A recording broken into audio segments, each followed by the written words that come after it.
Hello, I'm Brock with Keep Alberta Rolling, and I'm here today to talk about Push, which is the first major network primetime Canadian series featuring a full leading cast with people with disabilities.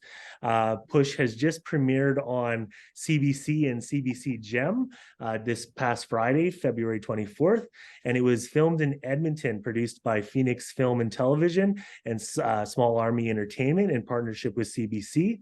There's 8 30-minute episodes, and they're airing both on CBC TV and CBC Gem. And there's even a bonus episode, I hear, on CBC Gem. So that's really exciting.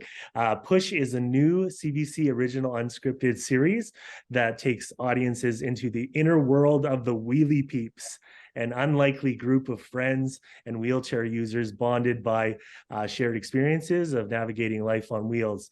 They're former exotic dancers, mothers, concert pianists, and self-proclaimed rednecks, and more. So whether it's growing a family, fighting social stigma, or jumping back into the dating pool, this determined group of friends is working together to prove that even though their mobility may be limited, their lives and dreams are certainly not. And I'm super honored to be joined today by the stars of the show, a couple of the stars of the show, Bean Gill and Brian, and executive producer from Phoenix Film and Television, Kaitlan Stewart. Hello, all. Hello. Awesome. So let's start, Kaitlan, with you.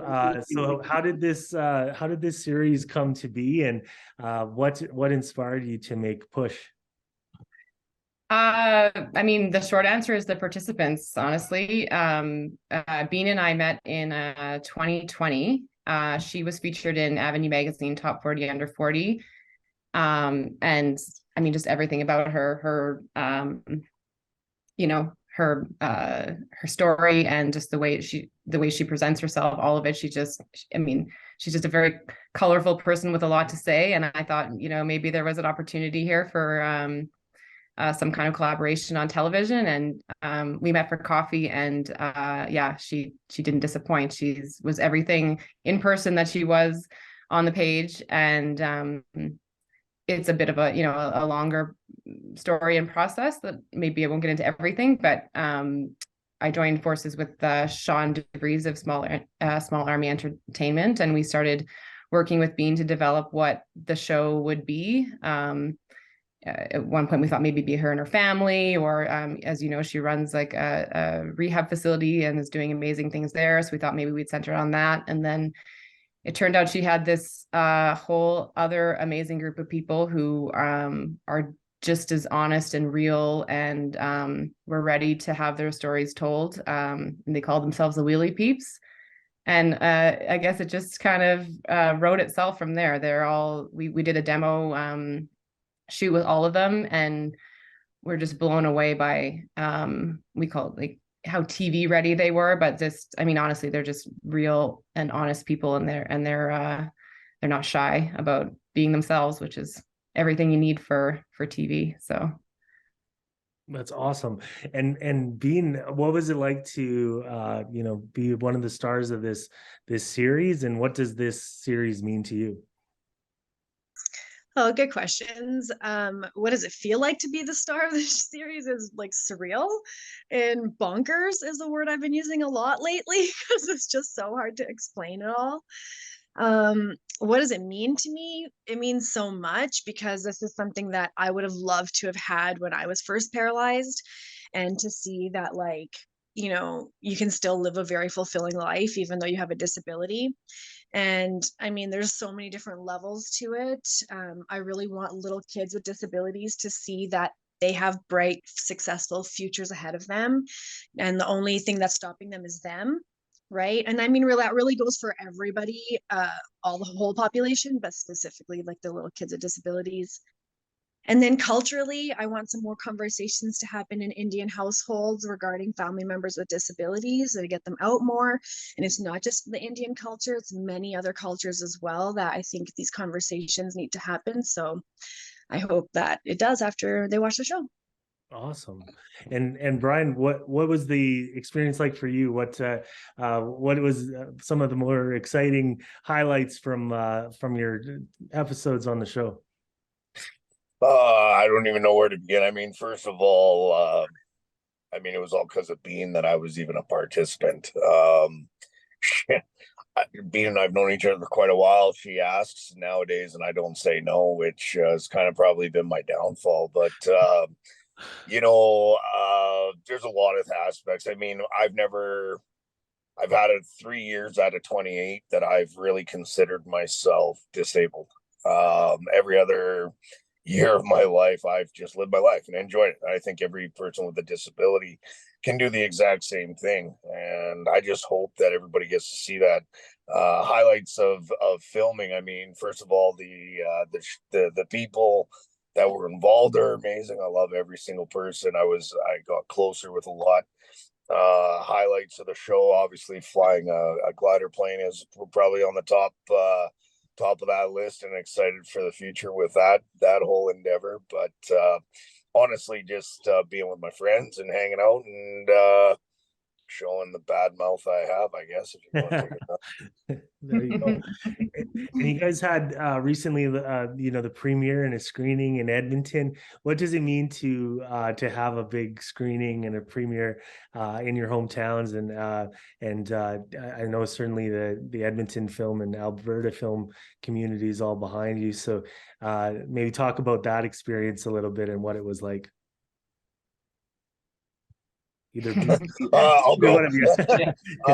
I'll be honest with you. The premiere was probably the most overwhelming thing to date. You know, the recordings, the filming, the whole journey to get the show to where it is. That really didn't bother me at all. Didn't care. The premiere, I don't know what my expectation was. I really don't. But that was probably the most overwhelming moment. Friends, family, cameras everywhere, being on a red carpet. I don't know. It was the most overwhelming experience up to date. It was an honor. It was an honor to be a part of it. I left there very emotional, and yeah, it was crazy, crazy. Amazing. How was it for you, Bean? Yeah. Well, the party was my idea, and originally I just wanted to get together with my friends and family and just watch the episodes together, to do like a bit of a watch party. And then Kaitlan in production got involved, and then CBC got involved, and it kind of got taken away out of my hands and like blew up into this big thing, which was honestly so amazing. Like, how often does somebody get to say, oh, we have our TV show launching and it's going to be a huge hit, right? Like, it's not very often. So I really wanted to have this party so that we could just all relish in it and enjoy that. And I agree with Brian, it was completely overwhelming. Just the energy in that room was just electric, and everyone was just so overwhelmingly positive before, and then watching it was so emotional with everybody was crying and laughing together. And then just afterwards, all the love that we all received was, yeah, overwhelming is a great word to use. But it was just, yeah, so cool to be on a red carpet, and to have all of my friends there, and everybody, like my whole family and everybody's friends and family, and yeah, and the whole crew. Is so good to see everybody again. We're all in the same building, and all of them, every single person, except for Jane, who was in Thailand. But yeah, it was, for me, absolutely incredible. Amazing. And these the wee wee peeps, how long have you guys all known each other and hung out as a group, and what's the end game for this, other than extreme friendship, of these warriors that are all a group of people that are now the world's finding out about? End game, I'd say, is to get everybody out of their house, get working, get doing something with their lives. That's my end game for everybody with a disability. Maybe not everybody, but that's a big generalization. It's just a safe space for people to ask questions, right? To share information. I mean, our group chat has over 100 people in it of the Wheelie Peeps. It's not just us. There's so many more people. So yeah, I think it's just going to continue evolving and supporting each other, creating a really fun environment for people. It's amazing. What is it? What does the group of people mean for you, Brian? Your friends that obviously smaller group has made this show together now, but this larger group that is a support system, but also a social system for people with disabilities. Yeah, I think you go through a time in your life where you don't really hang out with too many people with disabilities. You don't want to fall under that category if you want to do that. And you realize as you go through life, they're more important than you understand. Like I said, I spent a lot of my years of my life just doing my own thing and enjoying my life. I have no regrets whatsoever, and I've done it all. But the last 2 years of my life have been pretty devastating, to be honest with you, and pretty tough. And I don't think I would be still even on this earth, above ground, actually, if it wasn't for these people. And it's an honor to be a part of them. It's an honor to have them to be a part of my life. And I just hope that we grow bigger, better. That's always fun to include new people and have that network for maybe not just Edmonton but around Canada. Where if we were the hub, I mean, so be it. And the world.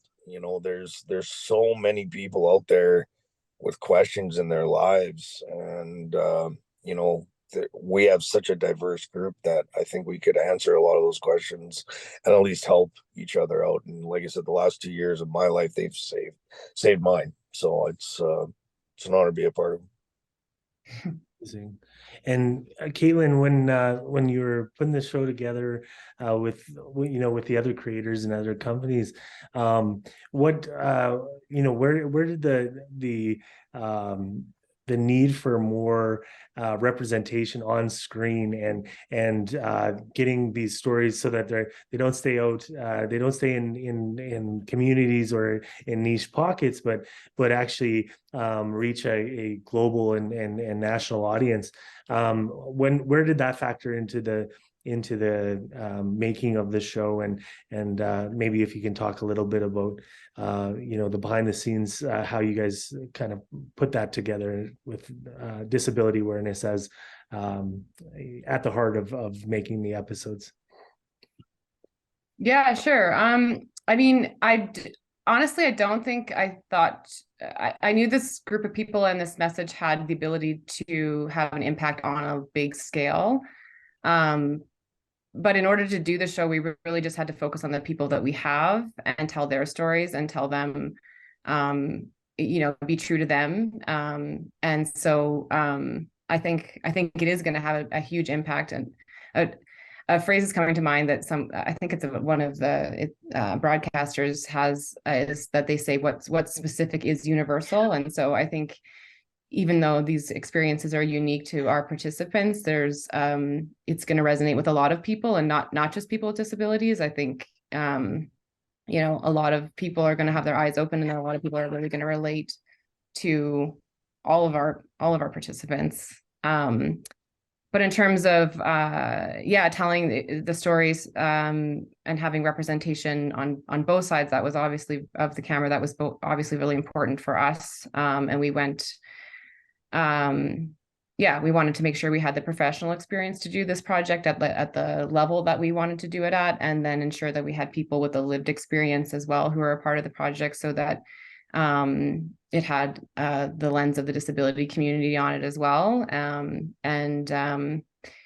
That meant, we have a few key roles we hired out of province, which for producers, I know that's not something that they would typically want to do. Typically, you want to kind of cash in as much as you can on the provincial tax credits, but you know, we weighed that decision and knew that the responsibility was more so that we had that representation. And so our series director came in from Toronto. She lived in Edmonton for throughout all of shooting, and she's a person with a disability. And we had another person. Oh my God, my cat is hitting things.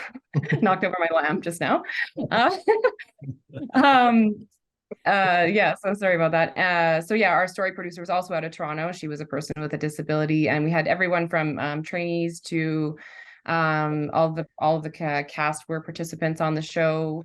We have consultants on our social media and consultants who are consulting on the overall show as well. So I mean, it did nothing but made the show better, honestly, and just gave us the because my partner and I are both able-bodied, so gave us the peace of mind, honestly, just to do this and make sure we were doing it right. And even as far as like, and even the other way, like you'd think that they would maybe be putting limitations on us, but even things like there's a great scene in episode 8 where Brian and Brittany have quite an in-depth discussion about their buttholes.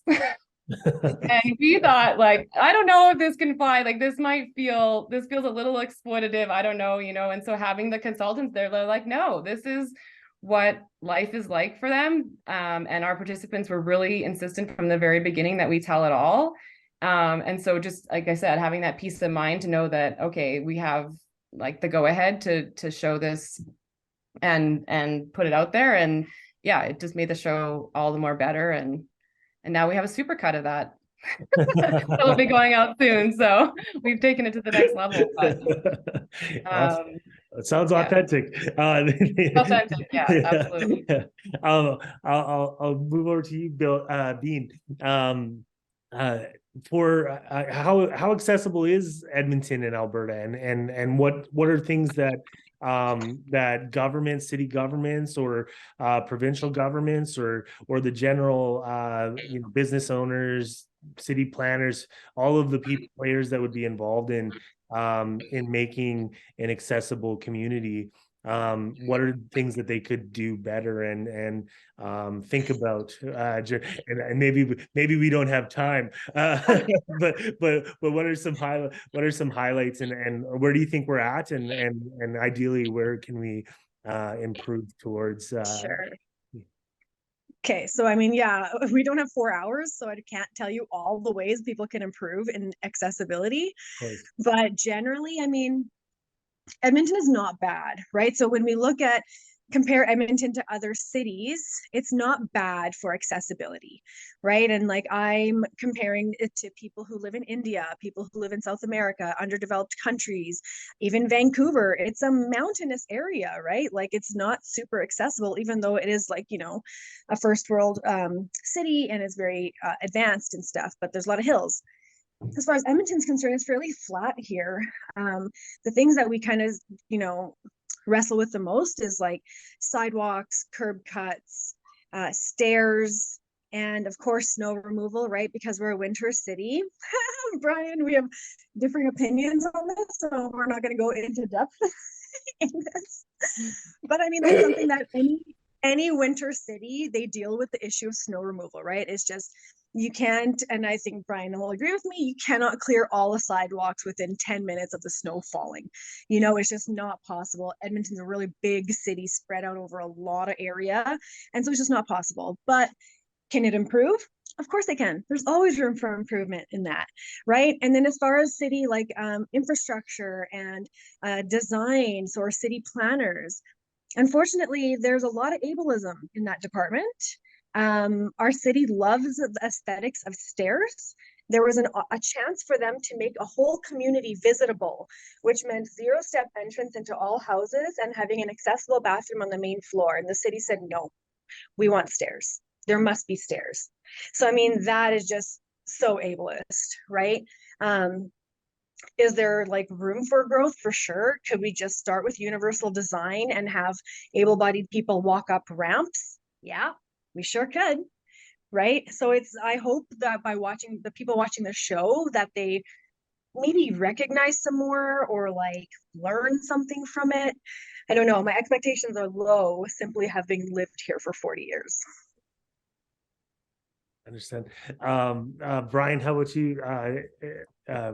What are some ways that places can make themselves more accessible, and what does that look like to you? Yeah, I think I don't watch what I don't have to watch what I say because I really don't give a shit. But I mean, to be honest, it's hard to change what's been done, right? So when you look at older buildings and accessibility, I understand that's not easy, but Beans is absolutely right. I mean, we could just stop it all right now, right this second. Any home that's built, any building that's put together, right from the beginning of groundbreaking, you would have to have an accessible bathroom and an accessible way to get in on one floor, and just leave it at that, and you literally take out all the problems for future when it comes to elderly, when it comes to disabled, when it comes to people with a bum knee. I mean, there's just, I don't understand why we're still arguing about stairs. You tell me one person that really, I mean, other than the people that do it for exercise, who really wants to walk up a set of stairs. How many people trip on a set of stairs and smack their head? I did it lots before I got paralyzed. Really not a fan of it. So that's pretty big. When it comes to, I'm not even going to go into the snow removal conversation, to be honest with you. We're just going to avoid that whole topic. Not for any other reason. Is just I respect snow removal a lot. I did it for 9 years, so different story. But when it comes to the infrastructure side, just people being more aware, being conscious of everything around them, and just like, this isn't just a bunch of people with disabilities just being a bunch of crybabies. Oh, I want this, I want that. No, this is our world that we would love to be a part of these things. And if you want to make the world more accessible, if you want to be more inclusive, you got to start with allowing us to even be a part, getting in there and being a part of it. So Amen. And I always say on the money side, to businesses, it's like, well, if you want to open up your business to, the thousands or hundreds of thousands in some communities of people that are disabled and their families, you should be thinking of that. If that's your concern, it shouldn't be your concern. Your concern should be accessibility for humanity reasons and community that's reasons. great.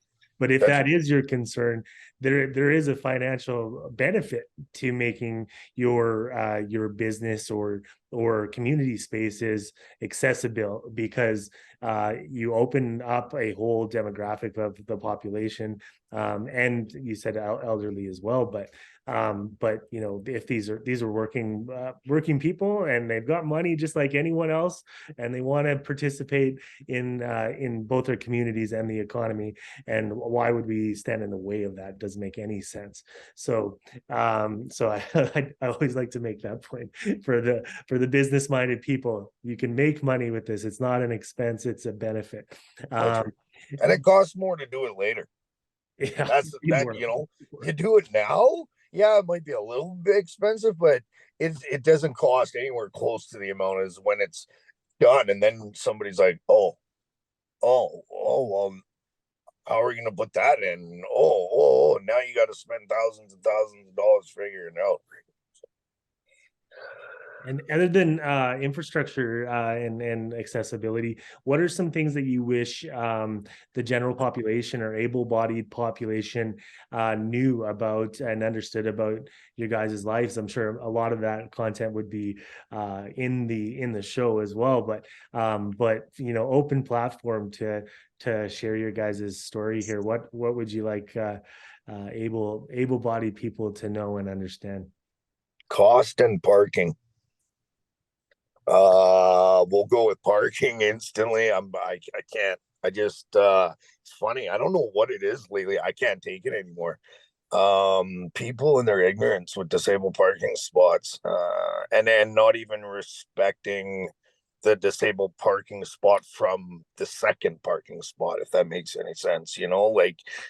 Some of these ramps, my van included, I mean, 4.5 feet that ramp comes out. Well, it's not a jump off sideways. I got to get down it and then around. So there's an extra little bit. These people, oh, I'm just parking here for 2 seconds. So you're literally, nothing is 2 seconds in life. Trust me. I did bobsledding. 2 seconds is not, yeah. Anyways, a minute of you're literally, people that throw these arguments to me, you're literally going to tell me that a minute of your life is more important than mine. Is that what you're telling me? Because I have to wait for your dumbass to get out of that parking spot in order to park my van or to do anything in my life. And my life already takes up more time. So that's number one. Drives me up the effing wall.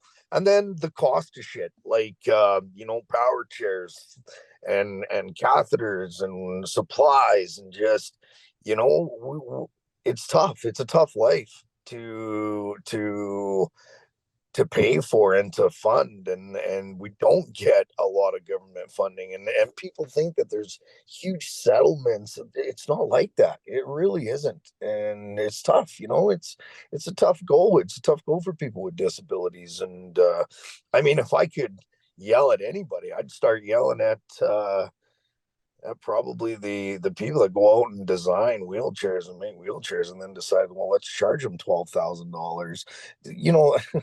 Wheelchairs are shoes, man. You show me how many people wear $12,000 shoes. I don't know anybody that does, so let's take it a little easy on us. But those are my two biggest complaints to date, or that I can think of right now. The list will go on, trust me. Yeah, and I concur with what Brian said. And what I hope able-bodied people take away from the show and what they really learn from this is that the gap between disabled and able-bodied isn't as wide as they think it is. Right? Everyone is one step away from joining this club. I didn't even have to take a step. I had a virus that attacked my spinal cord. And really, I mean, anybody who's wearing glasses, you have a disability, right? Because your eyes don't work and your glasses help you see better. Our wheelchairs help us move better. So same playing field, same category, right? It's just we're not that different from each other. And yeah, the parking is a huge issue. Bathrooms as well. Just accessibility and ignorance as a whole is super annoying. It's 2023 now. We can't really feign ignorance anymore, right? Everybody knows smoking cigarettes is bad for you. A lot of people still do it, even knowing that it's bad for you, right? So it's about that time for people to recognize that with accessible bathrooms and accessible parking. And if these people are that adamant that they're going to use our bathroom stalls and our parking stalls, then all of them better start advocating with us to make every parking stall accessible and every bathroom stall accessible. And we won't stop until that happens. Nothing about us without us. And if it's going to be okay for able-bodied people, it better be okay for us too. We're not sitting quiet at home anymore. We're going to make a lot of loud noises, and we're not going to stop until everybody has universal design. I'm also sick, and to add to that, I'm also sick and tired of getting almost charged with things for the way I react to stuff. So yeah, it'd probably be best if people just helped us out a little bit more, Yeah,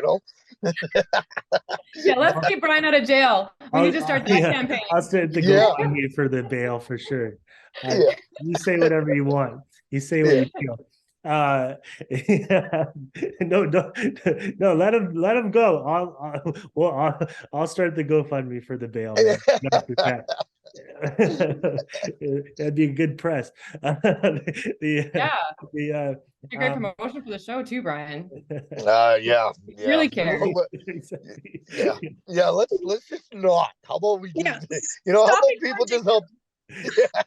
Exactly. Yeah, trust me, I don't need encouragement at all.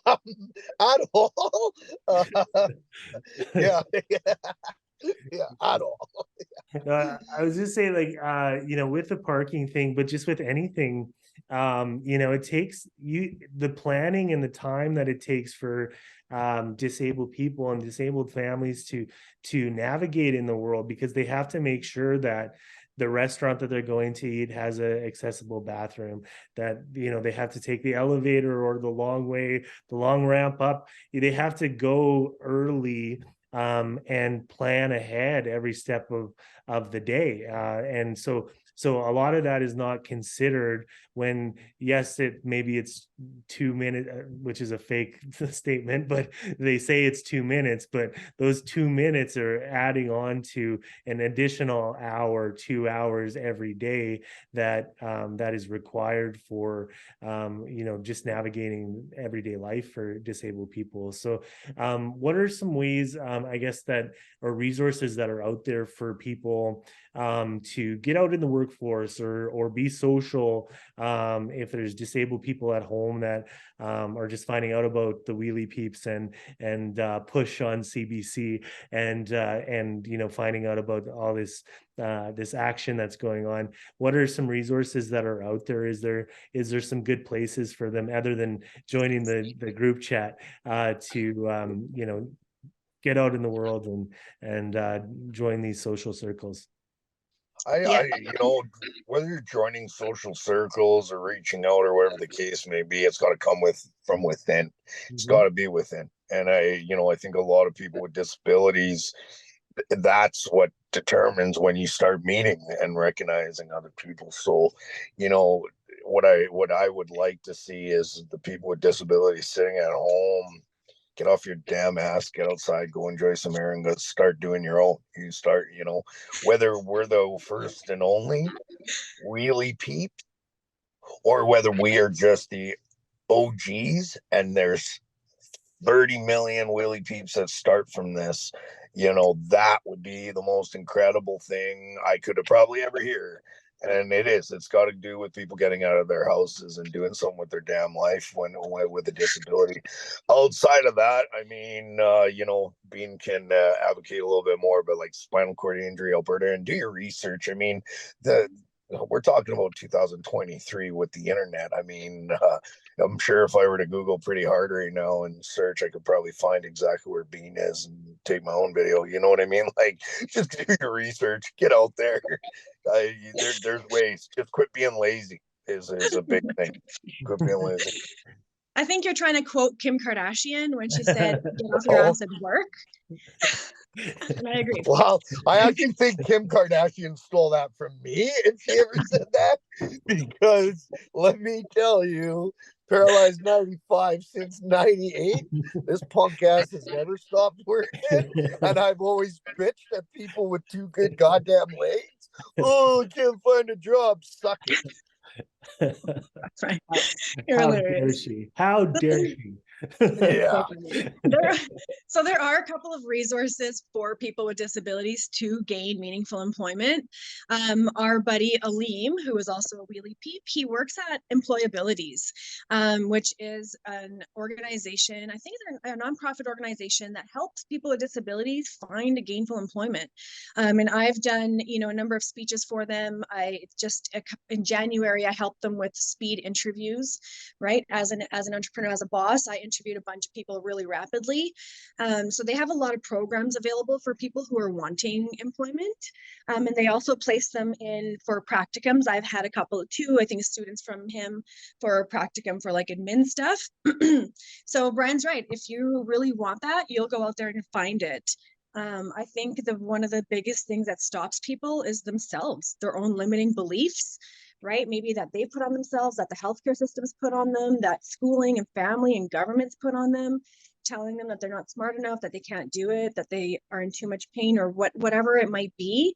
But I think if you really want something hard enough, like bad enough, it'll come to you. You look how much stuff I've manifested. Like it's bonkers, right? Like none of the stuff just came to me. I had to work hard for it, but I've also asked all the questions. I've been wanting it. I've been open to having success and opportunities come my way, and they have. Amazing. And how do we support, obviously we follow push CBC push and support the show, but how do we support the cast and support you guys in advocacy, in following you on social medias? Definitely give yourselves a shout out, but how do we get the word out about you guys? So I guess, yeah, all of our socials are I think we're all following Push CBC, so you can find us all there. I don't know if I have time to list out everybody's Instagram handles right now. But how you can support us is be an ally to people with disabilities, right? Stop using bathroom stalls. Stop parking in parking stalls. Give us money, Brian. Is that what you're doing? Yeah, I'm totally being a smart ass. I was just like, okay, could do some good, I mean, we won't say no to that. And then just like talk to people with disabilities, right? If you see somebody in the mall, look at them, make eye contact, smile, go say hi. Too many times we're ignored, and so many people just want to be seen and heard, right? So just those simple little acts is inclusion. That's what inclusion is. It doesn't have to be this grand whole, policy made or whatever. It's just a simple eye contact and smile. It's as simple as that. CBC, CBC, CBC, CBC. That's all I'm gonna say. Whether I really don't feel like. I mean, it's getting popular. It's crazy already. But I think the best way to get push out there and our stories out there and whatever, it's just CBC. Yeah, CBC has done so much and has done such an incredible job. We haven't done shit, to be honest with you. We just lived our damn lives. We got up, started doing shit. They followed us around and said, "Oh, you're interesting." We were like, "Okay, cool." CBC has made the show and made push. So, if you wanna advocate for it, banners as high as you can for CBC and for the producers and everything they've done, and the rest of it will follow. Yeah. Amazing. Yeah, I think the show, it keeps getting repeated, but that it is the first major network primetime series to feature a leading cast with disabilities. So even just watching the show and following our social media, engaging with our social media, like it really validates that these are stories that need to be told, and to have more representation of people with disabilities at this level, because like we were talking about before, if there isn't, CBC definitely doesn't just have a monetary what's the word I'm looking for, monetary incentive behind it. They're doing it out of the good, because it's first of all going to be good entertainment, and also because this is a completely underrepresented group, but they also have to keep their business going, right? So yeah, to support this show and show other networks that these communities need to keep being represented, I think will go a long way for more stories to be told, and for more stigma to be broken down, and for just better representation all around. Awesome. And is the show one or two episodes per week, or is it out all on CBC Gem now? And what's the release schedule like for the show? It's every Friday at 8:30. It gets broadcast on CBC. So next week is our second episode. But they're putting the episodes ahead on Gem. So if you want to stream it, you can stream it ahead of the 8:30 time slot on CBC. And we don't care where you watch it, as long as you watch it. Awesome. Yeah. Watch and share, watch and talk about it, right? Totally. Yeah. Amazing. Any other last thoughts about the show, about the experience? Any messages that you'd like to share with the people of Alberta, I guess? I mean, oh, sorry, go ahead. I was just going to say, watch the show, become friends with people with disabilities, hire them for your companies, know the value that they have, and do your part to be more inclusive. Awesome. I don't know why, but all of a sudden I'm the smart ass in me. Show me the money. No, anyways, yeah. Amen. I'm the same with Bean. Watch the show, learn, love, cry, experience, and yeah, let's make it the best show ever. Awesome. Yeah, I tried to say this in another interview, and I'm not sure I articulated it well, but like, I just want everyone to know that this is a show for everyone. It's not a niche show. It's not just for people with disabilities. And I think potentially the stigma that already exists might make people think that it's not a show for everyone. But I just want everyone to watch the first episode, because it probably isn't what they think it is. And once they engage with the show, they're gonna get hooked and they're gonna keep watching. And like a lot of things we talked about today, like those are the outcomes that we hope will come of the show, like better accessibility and helping people be seen and just creating change. But the show itself, that's sort of weaved in and out, but it really is about our participants and about their lives. And like Brian, we went out for dinner this week and he was saying, I don't really understand like what the, you know, why we're focusing on our lives, and if we're just normal people, blah, blah, blah. And I said, well, people don't know that you're normal. Like even just breaking down that stigma, although Brian's not really normal, let's face it. But everybody else. But you know, it's really them living their lives. There's amazing things that happen, and the disability is obviously weaved throughout anything that happens with them, because that's just an aspect of their life. But it's more than just about the disability. It's about so many other things. And yeah. So I just want people to watch that first episode, because I know that they'll keep watching. So good. So good. Well, we'll end it there. Thank you so much for spending some time today. And yeah, everyone check out Push on CBC and CBC Gem, and let's blow this show up. Let's make it a big deal in Canada and around the world. And yeah, just great honor to speak with each of you. So thank you so much for your time. Thank you. Thank you.